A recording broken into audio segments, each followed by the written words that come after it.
Pada zaman dahulu, di pondok kecil di hutan, hiduplah ibu kambing dan anak-anaknya dengan bahagia. Anak-anak kambing itu sangatlah lucu.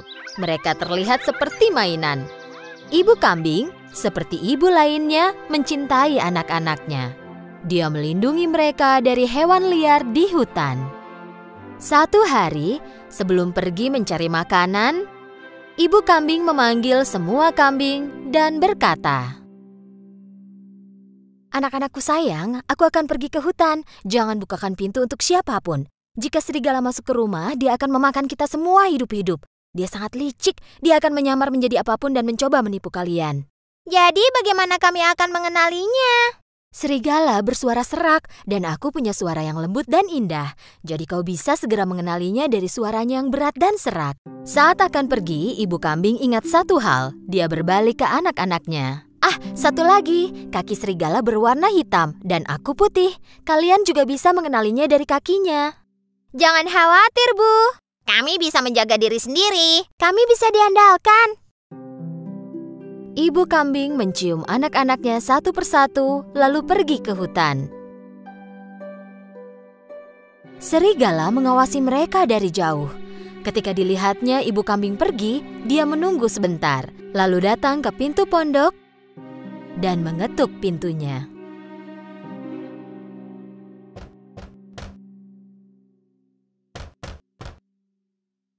"Siapa itu?" Anak-anak, buka pintunya. Ibumu di sini. Aku membawakan makanan enak untuk kalian. Tetapi anak-anak kambing langsung mengenali suara serak serigala. Tanpa membuka pintunya, mereka berteriak, "Kau bukan ibu kami." "Suara ibu kami manis dan lebih indah." "Kau adalah serigala, kau tak bisa menipu kami." Serigala sangat marah karena tak bisa menipu anak-anak kambing. Jadi dia pergi ke toko, membeli kapur besar dan memakannya. Kini suaranya terdengar jadi lebih lembut. Lalu dia kembali ke pondok dan mengetuk pintu lagi.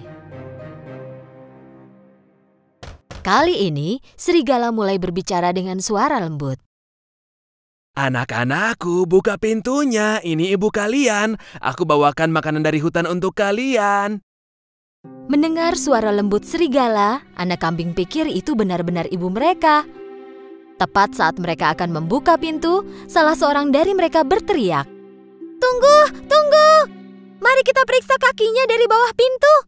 Tentu saja mereka melihat kaki hitamnya serigala dari bawah pintu. Mereka pun berteriak lagi tanpa membuka pintu. "Kami tak akan membukakan pintu untukmu. Kaki ibu kami tidak hitam. Warnanya putih. Kau pasti serigala." Dengan sangat marah, serigala pun pergi. Kali ini dia pergi ke toko roti. Ketika tukang roti melihat serigala di hadapannya, dia sangat kaget. Aku sekarang vegetarian, jadi aku hanya makan pasta. Boleh ku minta tepung? Serigala keluar dari toko roti dengan sekantung tepung.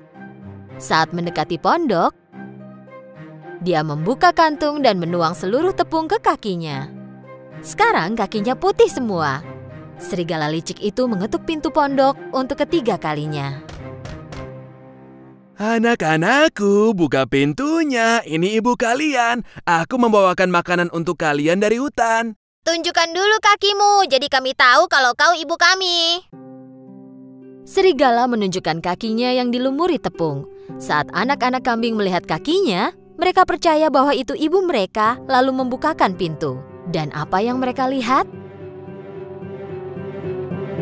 Serigala berdiri tepat di hadapan mereka. Anak kambing tidak tahu harus berbuat apa.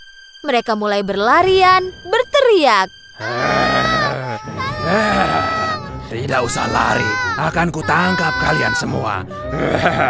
Salah satu anak kambing sembunyi di kolong meja. Yang kedua masuk ke kolong tempat tidur. Yang ketiga pergi ke cerobong asap. Yang keempat sembunyi di dapur. Yang kelima masuk ke dalam lemari. Yang keenam sembunyi di balik gorden. Dan anak kambing ketujuh masuk ke dalam jam raksasa di dinding.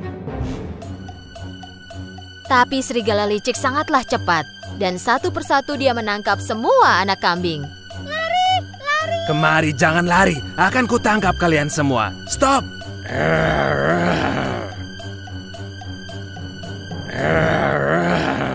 Satu-satunya yang tidak dapat dia temukan adalah kambing yang bersembunyi di dalam jam.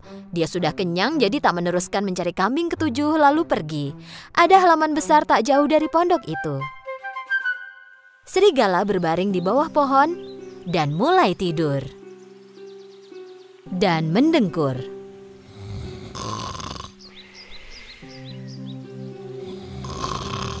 Tak lama kemudian, ibu kambing pulang. Saat dia lihat pintu terbuka, dia tahu ada hal buruk terjadi dan mulai berteriak.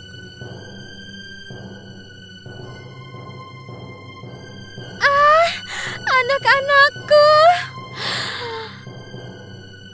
Saat masuk, ibu kambing terkejut. Meja dan kursi terbalik, gorden robek, tempat tidur berantakan, bantal dan sprei tergeletak di lantai. Ibu kambing mencari anak-anaknya tapi tak menemukannya. Dia mulai meneriakkan nama mereka satu persatu, tapi tak seorang pun yang menjawab. Akhirnya, nama anak terakhir pun dipanggil, dan dia mendengar suara bernada tinggi. "Aku di dalam jam besar, Ibu!" Ibu kambing berlari ke jam besar dan mengeluarkan anaknya. Ibu kambing dan anaknya berpelukan. Anak kambing itu mulai bercerita sambil menangis. "Serigala datang menyamar. Kami pikir itu ibu, lalu membukakan pintu. Dia memakan semua saudaraku."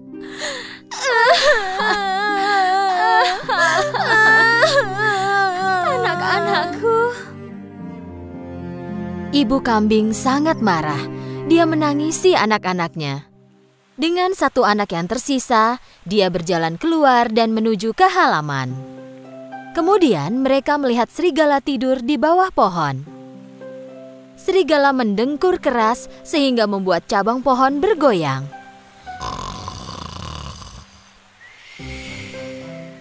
Ibu kambing mengamati serigala.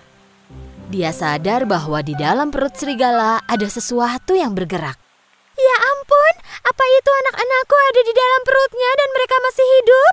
Ibu kambing menyusun rencana dan berkata ke anaknya, "Larilah ke rumah dan bawakan jarum, benang, dan gunting." Saat kambing kecil berlari pulang, ibu kambing mengumpulkan 6 batu besar dari tanah. Kemudian kambing kecil kembali dengan jarum, benang, dan gunting besar. Ibu kambing menggunting perut serigala. Dia segera melihat anak-anaknya. Lalu yang lain pun kelihatan satu persatu. Mereka semua sehat. Ibu kambing tak bisa menahan diri karena gembira. Semua anak kambing memeluk ibu mereka dengan sukacita. "Ibu, ibu, kami mencintai ibu. Kami mencintaimu. Yeay. Kami mencintaimu." Mereka semua sangat senang. "Ah, anak-anakku, kalian selamat." Ibu kambing menaruh batu yang dia kumpulkan ke dalam perut serigala dengan hati-hati. Lalu menjahit perut serigala dengan jarum dan benang. Serigala tertidur nyenyak sehingga tidak merasakan apa-apa. Serigala tidak bergerak. Ibu kambing dan anak-anaknya segera kabur. Ketika serigala bangun, dia berdiri. Perutnya sakit sekali. Dia pikir mungkin karena dia makan terlalu banyak kambing. Karena perutnya penuh batu, dia jadi sangat haus. Dia menuju ke sungai untuk minum air. Tapi saat berjalan, batu-batu di perutnya saling berbenturan. Perutku terasa berat dan penuh. Seolah-olah semua kambing itu berubah jadi batu. Serigala ingin berlutut dan minum air. Karena batunya sangat berat, dia hilang keseimbangan dan terjatuh ke air. Ah, tolong, tolong, aku tenggelam, tolong.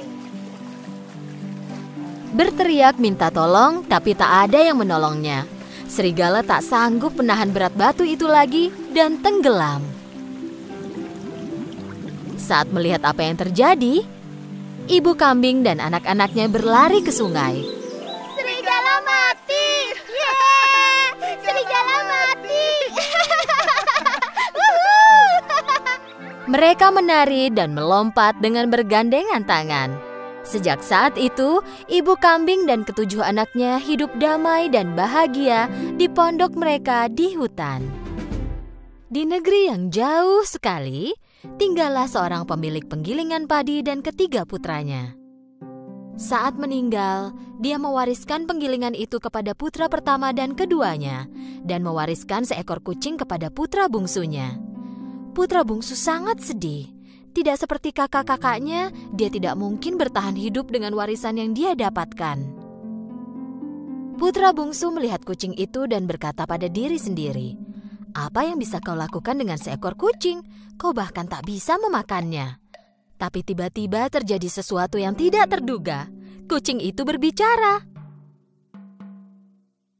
Tuan salah sangka tentangku. Aku bisa menjadi sangat berharga untukmu.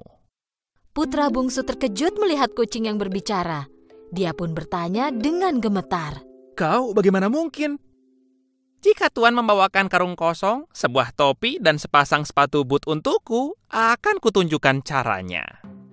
Rasa terkejutnya mulai hilang, lalu putra bungsu berpikir dalam hati. Jika kucing ini bisa bicara, dia pasti tahu sesuatu. Baiklah, kita lihat apa yang bisa kau lakukan. Putra bungsu membawakan semua yang diminta oleh kucing itu. Kucing itu lalu memakai topi, memakai sepatu bootnya, pergi ke cermin dan melihat dirinya sambil berpose. Lalu menaruh seikat selada dan wortel ke dalam karung, kemudian pergi. Ketika tiba di hutan, kucing itu membuka karungnya dan meletakkannya di tanah.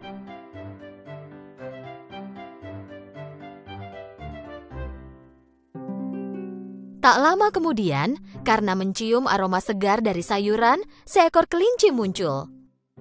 Untuk dapat makan selada dan wortel dalam karung, kelinci itu masuk karung. Lalu kucing lari dan mengikat karung itu dengan kelinci terjebak di dalamnya. Bukannya membawa kelinci ke putra bungsu, kucing itu malah membawanya ke istana. Dan memberitahu penjaga bahwa dia ingin menemui raja. Melihat kucing bisa berbicara yang mengenakan topi dan sepatu boot, penjaga segera membawanya kepada raja.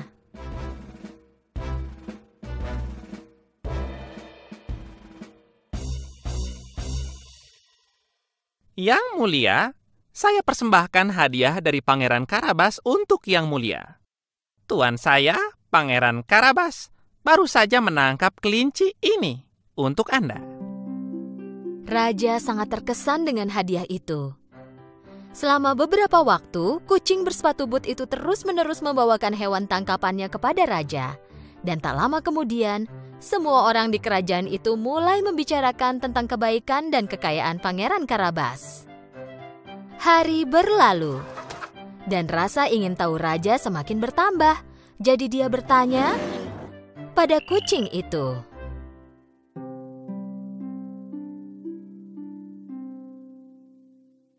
Apakah tuanmu masih muda? Oh iya, dia masih muda dan sangat tampan.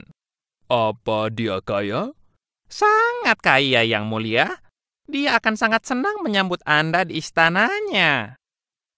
akhirnya raja dan ratu sangat senang mendengar bahwa mereka akan bertemu dengan pangeran tampan ini. Jika yang dikatakan kucing bersepatu boot itu benar, kupikir kita akhirnya menemukan suami yang tepat untuk putri kita dan pangeran yang cocok untuk kerajaan kita, kata sang ratu. Beberapa hari kemudian, kucing bersepatu boot tahu bahwa raja, ratu, dan putri mereka sedang keluar kota. Inilah hari yang telah kutunggu-tunggu. Kucing itu berlari ke tuannya. Tuan, kita harus pergi ke muara sungai sekarang juga. Cepat ikuti aku. Putra bungsu tidak mengerti apa yang terjadi, tapi dia melakukan apa yang diperintahkan kucing. Tapi kenapa kita datang ke sini? Untuk berenang, Tuan. Untuk berenang, tapi aku tak tahu caranya berenang. Lebih baik lagi jika Anda tidak bisa berenang. Segera lepaskan pakaian Anda dan masuklah ke sungai. Percayalah padaku, Tuan. Anda tak akan menyesalinya. Putra bungsu melakukan sesuai yang diperintahkan dan masuk ke dalam sungai. Dan kucing bersepatu boot menyembunyikan pakaian tuannya di balik semak-semak. Saat kereta raja melewati pinggiran sungai itu, kucing bersepatu boot lari kepada mereka memberi peringatan. Tolong, tolong, tuanku Pangeran Karabas tenggelam. Raja segera mengirimkan prajuritnya ke sungai. Saat prajurit menyelamatkan putra bungsu, kucing bersepatu but menjelaskan kepada raja bagaimana perampok telah mencuri pakaian tuannya. Raja memerintahkan prajurit di dekatnya. Bawakan pakaian terbaik yang kita punya untuk pangeran. Dengan pakaian barunya, putra bungsu terlihat seperti pangeran sungguhan. Saat putra bungsu berjalan ke arah kereta raja, sang putri dan ratu mengawasinya. Putra bungsu menghadap raja dan membungkuk hormat. Saya sangat berterima kasih. Tuanku Pangeran Karabas akan sangat terhormat menjamu Anda di istananya yang mulia. Saya akan pergi dan bersiap. Kucing bersepatu but segera berlari pergi. Putra bungsu tidak mengerti kenapa dia dipanggil Pangeran Karabas. Tapi dia pikir bahwa kucing itu pasti punya rencana dan tetap tidak berkomentar. Putri langsung jatuh cinta pada pangeran tampan ini.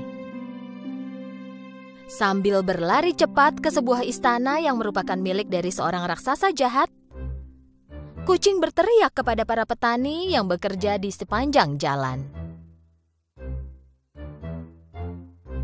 Raja datang mendekat. Jika raja bertanya, kau bilang saja bahwa semua tanah ini milik Pangeran Karabas. Jika tidak, raja akan menghukummu. Kucing bersepatu but berlari dan mengulangi pesan yang sama kepada semua orang yang dia lihat di sepanjang jalan. Ketika kereta raja melewati jalan itu, semua orang terus mengatakan hal yang sama karena mereka takut. Raja sangat terkejut karena pangeran memiliki tanah yang sangat luas. Tapi dia cukup senang. Sementara itu, kucing bersepatu but tiba di istana milik raksasa dan mengetuk pintunya. Pintu terbuka dengan diiringi suara berisik. Ketika raksasa melihat seekor kucing bersepatu but dan bertopi, dia sangat terkejut. Ketika kucing bersepatu but mulai berbicara, raksasa itu lebih terkejut lagi. Selamat siang, Yang Mulia. Siapa kau dan apa yang kau lakukan di istanaku? Kucing bersepatu but mulai menerapkan rencananya. Begini, biar ku jelaskan Yang Mulia. Saya adalah pelayan setia Raja. Raja banyak bercerita tentang kemampuan sihir Anda yang luar biasa. Ya, itu benar. Misalnya, Anda bisa mengubah diri Anda menjadi singa yang besar. Tentu saja aku bisa. Ini sangat mudah untukku. Sambil menggunakan sihirnya yang luar biasa, raksasa berubah menjadi singa yang besar. Kucing bersepatu but sangat ketakutan dan melompat setinggi mungkin. Oke. Itu cukup. Raksasa berubah lagi menjadi dirinya semula. Itu tadi mengagumkan. Tapi saya bertaruh bahwa Anda tidak mungkin mengubah diri menjadi hewan berukuran kecil. Saya tidak yakin, bisakah? Tidak mungkin. Aku bisa berubah menjadi hewan apapun yang aku mau. Coba aku lihat. Apakah Anda bisa berubah menjadi tikus kecil? Raksasa tertawa keras sekali sehingga kucing kesulitan untuk tetap bertahan di tempatnya berdiri.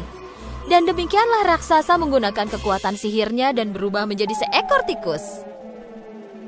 Ketika melihat raksasa berubah menjadi tikus, kucing dengan cepat melompat ke tikus tersebut dan dengan sekali gigit berhasil menyingkirkan raksasa itu.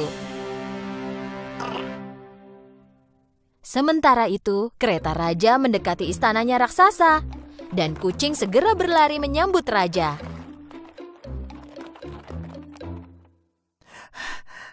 Yang Mulia, istana tuanku Pangeran Karabas siap menyambut Anda. Silakan masuk. Raja, ratu, putri, dan tentu saja putra bungsu memandangi istana itu dengan takjub. Saat berjalan ke arah istana, ratu bertanya pada putra bungsu.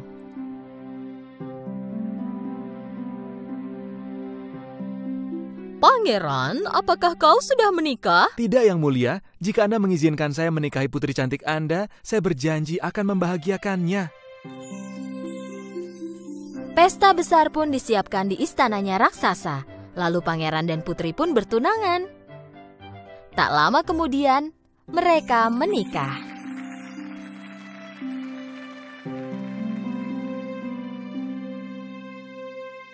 Anda lihat kan? Sudah kukatakan betapa saya akan berguna untuk Tuan. Sejak saat itu, kucing bersepatu but terus menjadi pelayan setia pangeran. Bersama-sama mereka hidup sebagai orang kaya dan sejahtera.